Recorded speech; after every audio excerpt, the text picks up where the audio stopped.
السلام عليكم ورحمة الله تعالى وبركاته. اليوم هناك مباراة للمغرب للشباب ضد الأرجنتين في نهائي كأس العالم بتشيلي.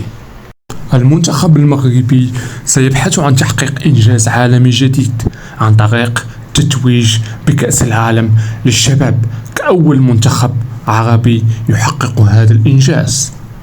وفي تصريحات لمدرب المنتخب المغربي محمد وهبي أكد على أنه ليس خائف من المنتخب الأرجنتيني وأنه لن يتراجع عن تتويج من غير للكأس.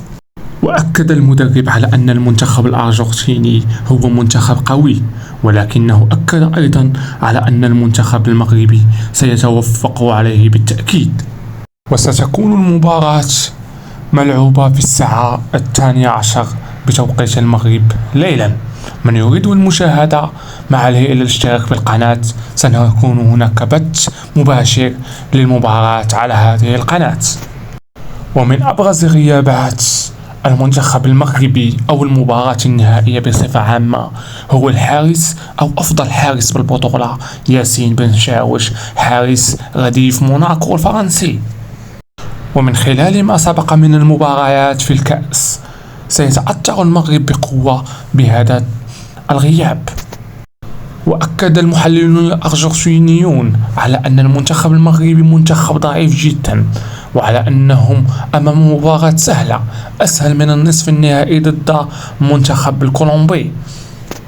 وأكد المحللون على أن غياب الحارس هو غياب سلبي على المنتخب المغربي، وأنه سيكون هناك حصة عريضة في النهائي من خلال تفوق المنتخب الأرجنتيني على نظيره المغربي.